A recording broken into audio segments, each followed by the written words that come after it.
April Hutchinson won a gold medal at the Nationals in 2022, and this was only her second competition ever. From there, she went to the North American Championships in Panama City, where she captured gold once again. And she took the North American deadlift record, as well as the overall total record in her class.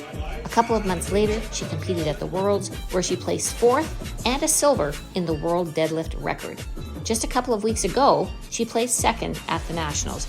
We're going to see a lot more of April Hutchinson. Last year, me and over 2 million people fell in love with April Hutchinson in Will's video. And I am super excited to be here with her today, and she is going to turn me into a powerlifter. Is that a big ask? It's possible. It's possible? Yeah. Okay, there's a chance. Powerlifting, like how long have you been doing that? Have you been doing that your whole life, or how did you get into that? Actually, I started about 2019, September of 2019.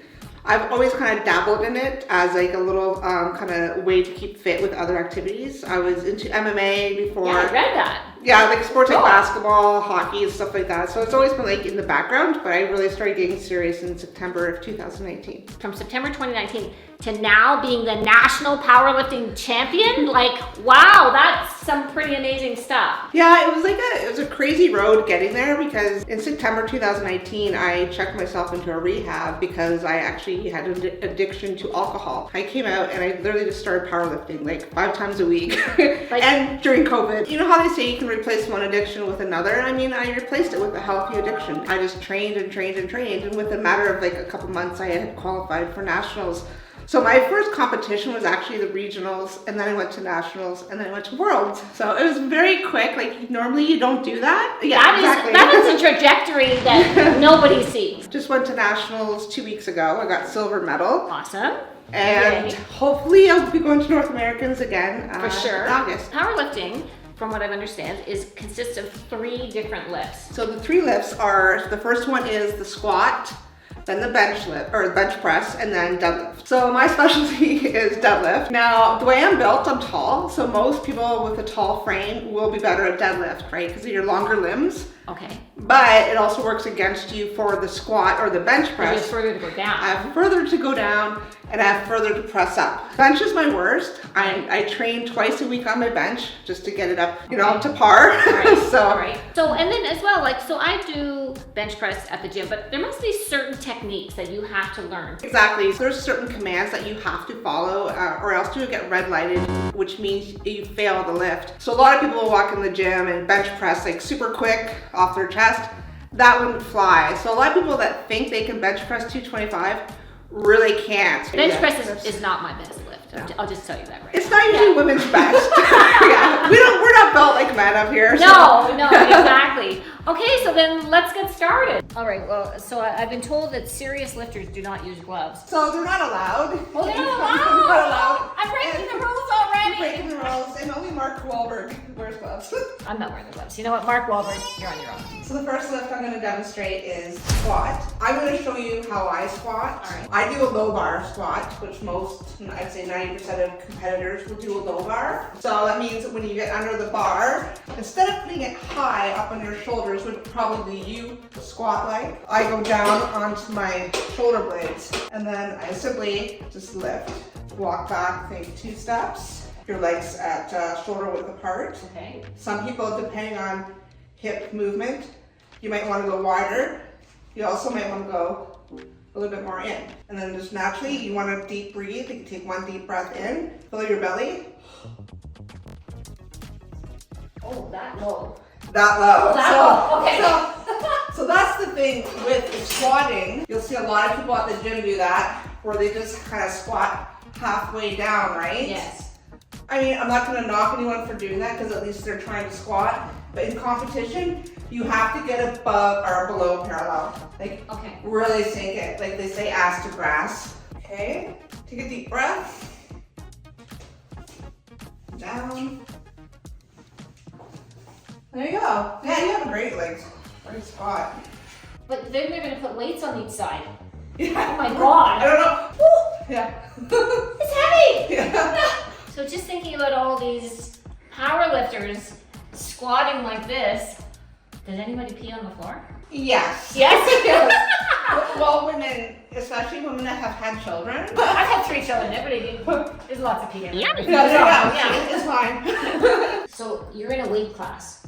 Yeah, so I'm in the 84 plus kilogram weight Okay. class. I'm like 220 pounds. I mean, mine's unlimited, so I've been competing against girls that are 280 pounds. It's ridiculous. They're trying to get some more weight classes added, but otherwise, like, if you're going up against like someone much bigger, it's going to be harder to kind of. And what about injury? You know, if you're constantly pushing yourself and lifting that much weight, you know, you really have to be conditioned because, you know, the possibility of injury is really high. It is high, especially when you get my age. I mean, I'm 47 in April, and you know, I just recently, this last year, have been feeling a lot more pains and aches, but that's why you want to do accessory work. Like, so you want to do your compound moves like your squat, bench, and deadlift, but you also have to work your small muscles. So which one are we going to do now? So we're going to do bench press. And you love that one? I hate bench press. My least favorite. Yeah. I'll basically demonstrate to you first.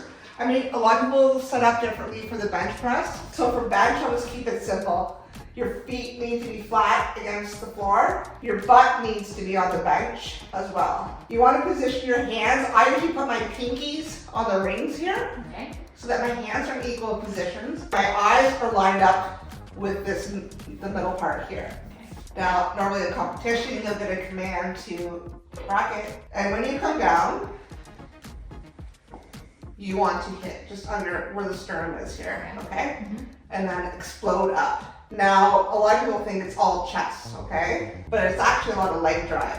So if you watch, see how my legs move as I go up, as I explode, but your butt needs to be remaining on the bench.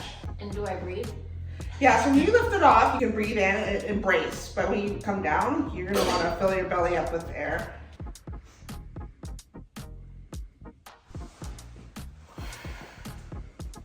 Are you using your legs in that? Oh, I have legs. Yeah.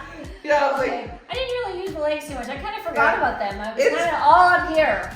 Yeah. it's hard. It's a hard one. I mean, It is. There's a lot. It's the most technical lift. So there, we got the squat and we got the bench press, and now we're going to My favorite. Her favorite That's a, deadlift. Okay. Yes. Has this one been your favorite right since the get go? yes. Yes. Is it because you're the best at it? Like, you know, we tend to love to do things that we're good at. It's true. Like it's my best lift, but I just enjoy it. Like Okay. more so than the bench. Again, everyone has different styles. Okay. But for me, when you roll up the bar, I always like to have my feet kind of placed where the knurlings end on each side, so I'm kind Okay. of shoulder width apart. Okay. You want to grab shoulder width apart, and then you want to pull in, and that's when you engage, okay? So a lot of people think like it's the back, right? But you really want to do a leg drive. You have to pull the slack before you come up. Okay. And that helps you engage, right? And when you come up, you want to explode and keep it tight to your shins. Whoa. Okay. Okay. Wow, lots to learn. I have never done a deadlift like that. You see it all the time is people rounding their backs, okay? Yes. So if you just walk in and pull it like that, you're definitely gonna hurt your back or your lower back. So always take the time to engage your lats. How do you not hit your knees? Just, again, you have to practice, right? So now when you go up, you just kind of want to drag it up your shins. Keep it tight. Now we want your chest up, so look up. Engage your lats, and let's explode, leg drive. Yes. You want to brace, because if you don't brace, you're just gonna bump. Keep it tight, and leg drive. There you go. I think the lessons are going pretty well. I don't know, April thinks that I'm ready for this. Like, this is like 90 and 90 and 45. Like, holy mackerel. That's a lot. Can you do that, April? I think so. I'll try it after you. After me? There we go. There we go.